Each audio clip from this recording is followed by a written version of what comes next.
You're so worried about taking down notes that after class finishes, you've mostly forgotten what you've actually just heard. You're basically that human photocopier.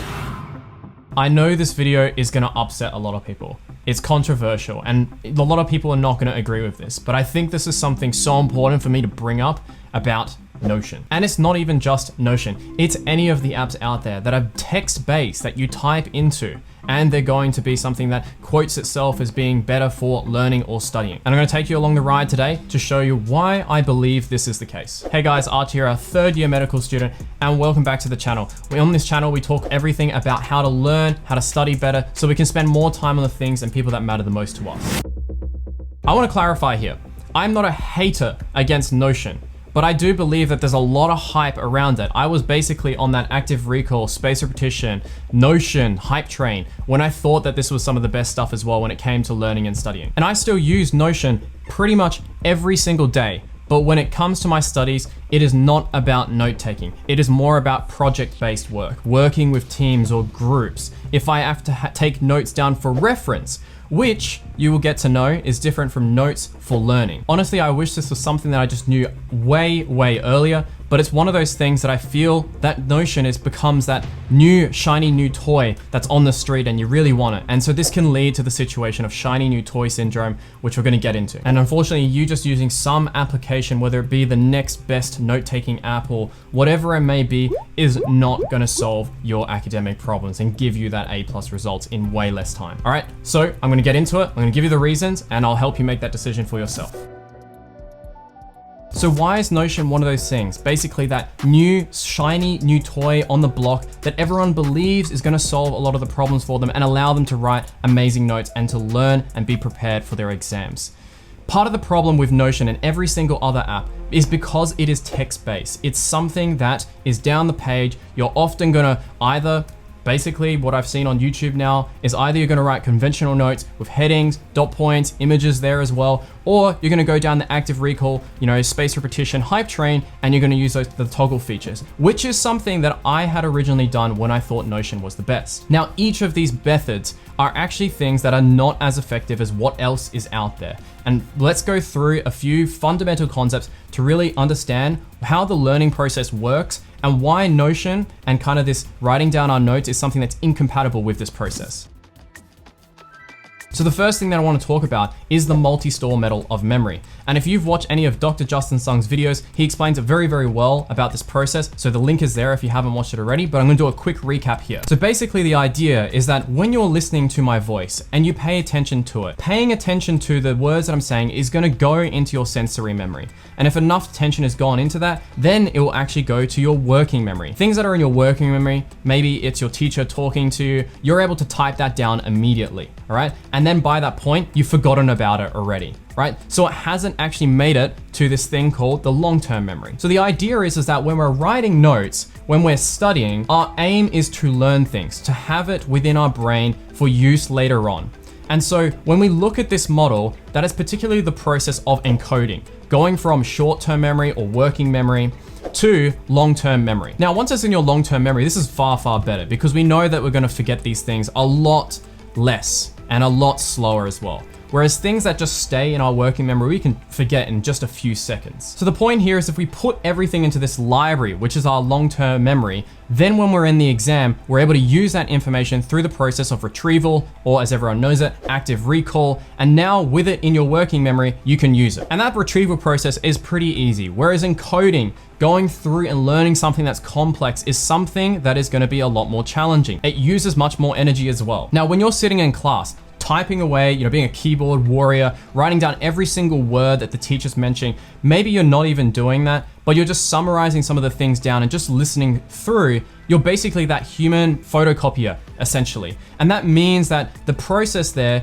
of encoding is not something that you're really struggling to do. And one of the things that's super important here is that we want desirable difficulty when we're going ahead and learning something. That is something that is inherently part of encoding things to a better degree. And the reason that this really matters is that with our long-term memory, and when we try to retrieve information to use it later on, it completely solely depends on how well it was encoded in the beginning. You can be very good at active recall and spaced repetition, But if that thing itself wasn't encoded better beforehand, you're gonna have to retrieve more and retrieve more to compensate for how poorly encoded it was in your long-term memory. So mentioning these ideas around, we want that discomfort, that desirable difficulty to encode things and understand things better. That commits it to long-term memory better. We're talking about that quality of encoding, making sure that is high so that that retrieval process is not gonna be something that we have to rely so much on. Both of these parts are integral in understanding some of the reasons why we may feel some things when we're going about that note-taking process. If you're a student who takes down tons and tons and tons and tons and tons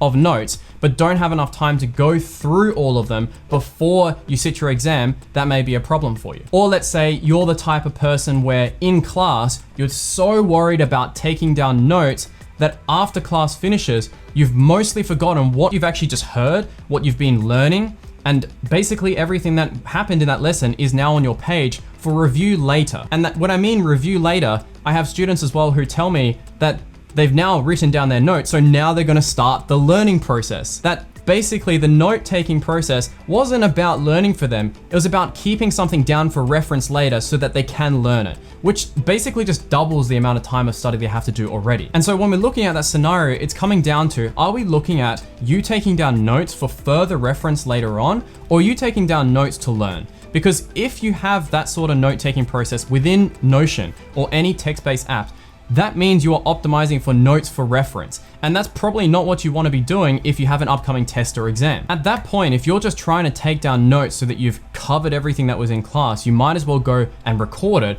or just use someone else's notes. When it comes to learning, that process of actually just like listening to things and just typing it down, that's not something that we can say takes a lot of effort. Like your brain isn't really struggling to organize that information and structure it. It's basically in and then out. And so because that is a passive process, it means that we're not gonna have that encoding there. Things aren't gonna be going from our working memory to our long-term memory. And so now that means that efficiency from what we're studying and how much learning that's leading to is something that is not reliable. Maybe only 60% of the stuff that we're studying is actually leading to meaningful learning, which means now you have to compensate by doing more and more hours of study. And this is how a lot of students feel when I talk to them as well, in that they just feel now that they just have to do so much study because they're not remembering enough stuff. And so they think the solution is to turn it up a notch and do even more and more study, rather than considering things like their study techniques. The fundamental question should be about how can we improve that encoding process? How can we improve the ratio, the amount of information that we're able to learn from how many hours that we're studying? We really don't want the case where 10 hours of studying only leads to 6 hours worth of learning. And so when we're talking about this desirable difficulty and this process of encoding, this comes back to the idea of cognitive load. And the easy way to understand that is the brain power that is used. If you are watching Netflix, we wouldn't say that's something that has a lot of cognitive load. Maybe you're watching just The Witcher, or you're watching, I don't know, Squid Game, something like that. That is a very relaxing process, and you wouldn't say that you're gonna feel pretty, worked up and you're thinking a lot about how the plot is going and all these complex scenarios while you're watching Netflix. And so because of that, the cognitive load is low, and that now means that you're not gonna be able to solve complex problems from what you've been watching. This is even the case when you're watching documentaries, and then this becomes part of the issue where something that is explained so well to you, right, may make a lot of sense because the teacher, the lecturer makes a lot of sense, and then you're not actually able to use that information your own, right? It gives you that illusion, essentially, that you know the information. And this is exactly the same when it comes to Notion, writing lots and lots of words. Because you recognize everything that was down on the page, we mistake that for being actually able to recall that when we're not looking at our screen. And that tricks us. And that's what leads to people feeling that, they're so confident and they've practiced enough, and then they go into that test or exam and then they get an unexpected result. A lot of these issues can stem from just the fact that we don't understand the fundamentals of what is required in the learning process. And this is what guides us in knowing what effective note-taking looks like. So why is writing notes on Notion or a computer less effective? It's because it's very hard to represent the information that we have in our brain in a feasible way, top to bottom down a page, in dot points with headings. Essentially, when we think about writing notes, it's really supposed to be more about having a representation of our understanding of that knowledge. And if you think about the biology, the physics that you learned, Do you really think about it from a top to bottom page, basically like a manual of notes? Right? That's not something that happens. It's more, everywhere. It's all these relationships going to this, to this, to this. If you're trying to explain what you learned last year in physics, you're probably going to start with a key idea and then move out to certain branches that you find that are most relevant. And so this is the problem when it comes to text-based notes. It's going to be linear. It's not going to be considering all of the many relationships between all these different ideas and how they relate together. And if we look a little bit into schema theory, that is how we actually organize information within our brain without us even realizing. Everything is related. If I say an apple is sour, that means it's related to something else because the word sour has relative meaning to something else. And so the simple way of explaining this is if I tell you about the concept of a bird, you will now think about your schema. Everything to do with the characteristics of a bird. You start thinking about what's related to this concept, this word of a bird. So you would think about the bird itself, what it looks like, what it sounds like, the wings, the beak, the feathers.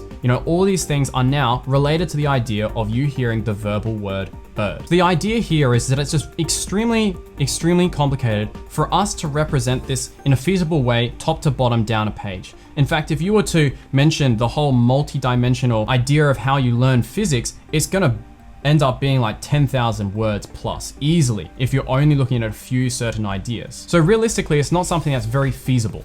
And again, it puts us into that trap of us thinking that because everything is down on the page, that we understand it, that we know it, that we can use it when we're answering questions. That is one of the biggest traps of all. The very interesting thing as well is because of that trap, when we recognize the information, the notes on our page, we may feel that our kind of retention of that content may be up there at like 70 to 80% after 1 week. But then if you actually go ahead and test it, it's nowhere near that, maybe around 40 or 50%. And I know there's a little bit of research talking about like writing, drawing, sketching. These are gonna be better than you going ahead and typing. But what we're even looking at here is just the fundamentals of how learning works itself.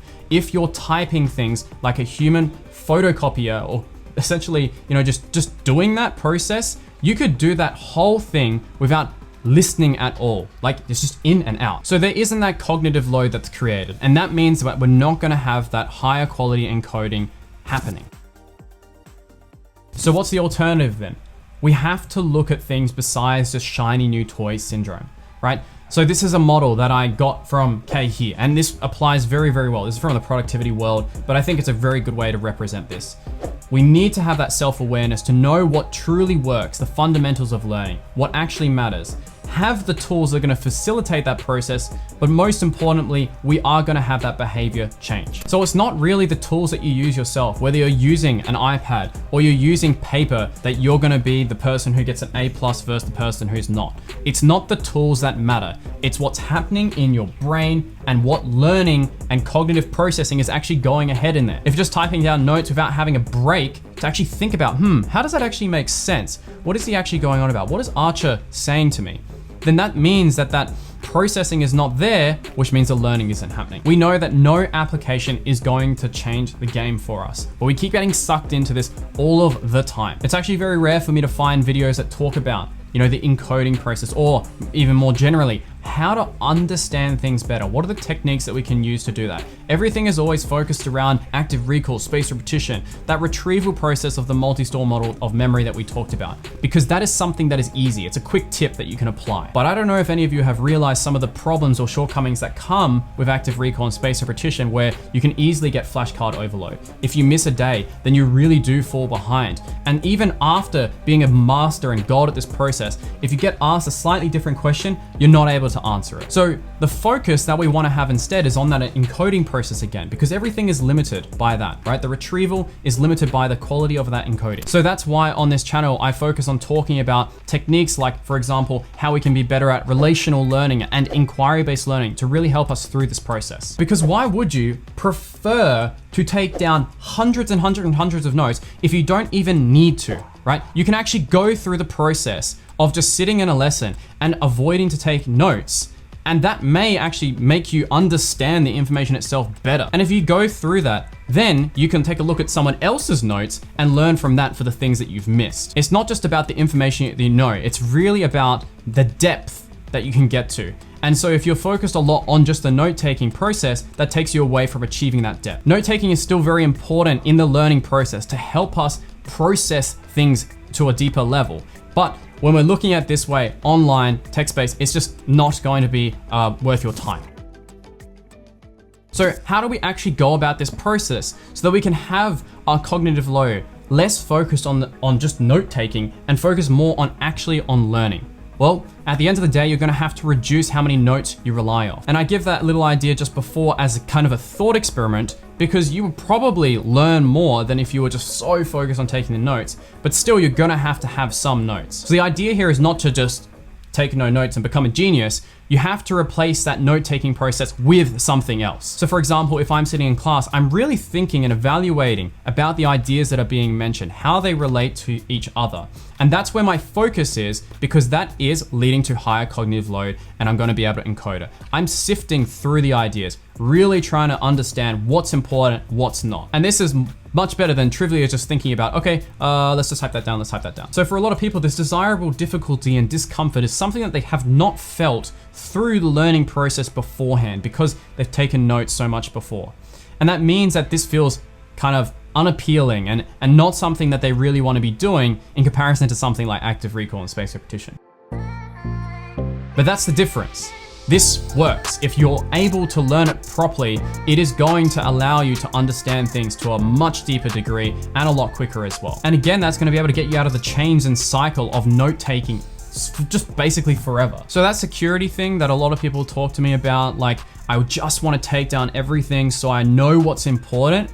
Well, if you are taking down everything, that is a clear indication that you do not know what's important. Right? You just feel that everything is important. And because now there's just so much that's important, you really lose touch of the things that truly do matter because there's just too much to process. It's one of those things that just will not work. If you're taking down notes for everything, then you're really not gonna know what truly is important because you haven't actually culled down on anything. And unfortunately, this is one of those things that a lot of people would prefer the short-term, I guess, comfort in just taking down notes the way that they are because it's something that's working okay. But if you are someone who wants to get top results, you have to be able to go into that level of discomfort. That is literally how you learn. And so more of that discomfort that you can lean to a degree, is going to improve that learning process. Obviously, too much discomfort just means like, it's just too confusing. So you wanna push that boundary of how much you can cope for, and that is increasing your boundaries for cognitive load. So how can you represent that multidimensional understanding of, let's say, physics? Probably through mind maps, probably through flowcharts, probably through things that are not linear top to bottom. And you need to play around with this. I've got other videos that you can watch here about how I go about mind mapping in biology, and that's a great place to start. But Notion itself, talking about being a note-taking app for learning, is just something that isn't true. I'm gonna keep using Notion every single day for note-taking for reference or for project management, but for studying and learning, it is not something that I recommend. I know this is gonna bring up a lot of discussion, so I'm gonna reply to as many comments as I can, but I hope to see you guys in the next video, and I'll see you guys later. Bye-bye.